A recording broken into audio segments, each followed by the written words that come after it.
no estado da Paraíba, qual é a definição em relação às aulas? Em 2021, a partir do primeiro trimestre, o início do ano letivo já será com aula presencial ou continuará de forma remota, secretário? Zé Neto, a sua pergunta é muito importante.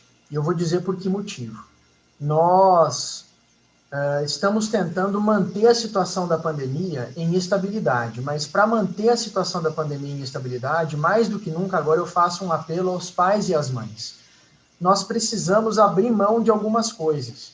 Nós precisamos abrir mão de ir ao restaurante, de ir ao bar, de ficar na beira do açude, na beira da praia, tomando uma cerveja sem máscara com os amigos, para a nossa situação não piorar.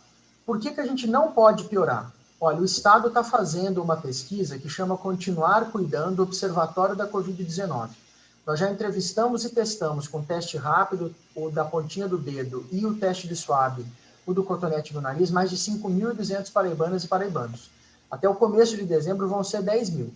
Com essa pesquisa, nós vamos entender exatamente, por faixa etária, por sexo, por nível de renda, por nível educacional, como é que o vírus alcançou as pessoas. Se nós não pararmos de piorar, nós vamos poder usar essas informações para cuidar do que é muito, muito prioritário. Por exemplo, a retomada das atividades escolares das crianças, adolescentes e adultos jovens. Mas a gente não pode ter uma piora, porque se houver uma piora, a gente não vai poder assumir os riscos das pessoas circularem ainda mais. São 975 mil matrículas ativas em todo o estado da Paraíba. 80% delas são de escolas públicas das redes municipais e estadual. Eu preciso diminuir a intensidade de transmissão do vírus na pandemia para poder liberar um segmento grande de pessoas para circular. Então, repito, nós não podemos piorar, mas para não piorar, eu preciso dos pais, das mães da Paraíba, para que a gente troque festa, bar e restaurante por começar o ano letivo com um pedaço das atividades das crianças sendo presenciais. É um esforço que nós podemos fazer juntos e eu conto com a senhora, eu conto com o senhor. Secretário, essa decisão pela retomada ou não das aulas presenciais, ela valerá tanto para a rede privada como pública? Essa é uma outra pergunta muito importante, Zé Neto. O estado da Paraíba não vai dissociar uma coisa da outra porque não faz sentido. Essa história de que a rede privada está preparada, a rede pública não está preparada, isso não é justo, isso não é republicano, isso não é nem sanitariamente correto. Nós estamos sendo muito coerentes, nós estamos tomando decisões baseadas em ciência, dos riscos que as crianças e quem coabita com as crianças estão correndo. São mais de 160 mil paraibanas e paraibanos que residem com crianças entre 0 e 17 anos, e esses paraibanas e paraibanos com mais de 60 anos têm doenças como pressão alta e diabetes. O risco está dado. É uma bomba relógio se nós colocarmos isso de maneira irresponsável para circular. Mas a questão é, se nós conseguirmos dar uma reduzida na transmissibilidade do vírus, como eu falei, é possível organizar novas atividades rotineiras educacionais. Eu acho que a gente consegue fazer, mas isso vai depender, sim, da decisão de todo dia, do bom senso de cada um de nós, de perguntar todo dia, o que mesmo eu fiz hoje para me proteger da Covid-19? Secretário, haveria um prazo pré-estipulado pela Secretaria para uma definição quanto ao tema das aulas presenciais?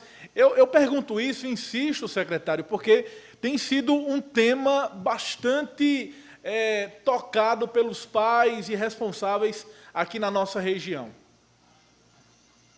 Veja, então eu vou dividir em dois fragmentos o meu comentário. O primeiro comentário é o seguinte: nós precisamos ver o inquérito sorológico terminar.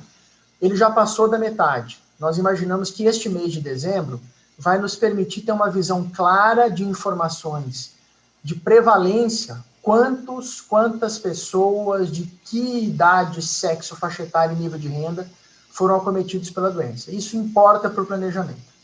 Uma segunda questão, que é uma questão muito importante, Zé Neto, que a gente não pode desconsiderar, é que nós temos um conjunto de pesquisas qualitativas e inclusive eu, pessoalmente, conversando com as escolas privadas que aqui em João Pessoa e Campina Grande retomaram suas atividades, eu vou ser bem franco e bem honesto.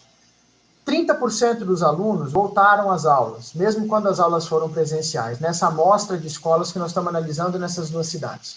Porque 70% dos pais e mães, nesse cenário de risco, discordam de liberar seus filhos para irem às aulas. Então veja a delicadeza do que nós estamos falando. Não basta fazer que nem São Paulo fez, que preparar um formulário colocando toda a responsabilidade do risco de retomar como uma decisão exclusiva das famílias. Nós não estamos querendo tomar nenhuma decisão no lugar das famílias, mas nós também não podemos, como técnicos da área sanitária que somos, transferir decisões para as pessoas que elas têm dificuldade de tomar por não conhecer todos os riscos. Nós não vamos fazer esse tipo de coisa, mas ao mesmo tempo, Zé Neto, nós temos um firme compromisso de garantir essa atividade crucial que é a atividade educacional, e ela é a nossa agenda zero, é a nossa prioridade zero. Nós só precisamos conseguir um pouquinho de colaboração dos adultos entre 20 e 50 anos, que de fato, parte deles não compreendeu ainda os riscos que estão correndo e aos riscos que estão submetendo pessoas mais vulneráveis, mais frágeis para a doença.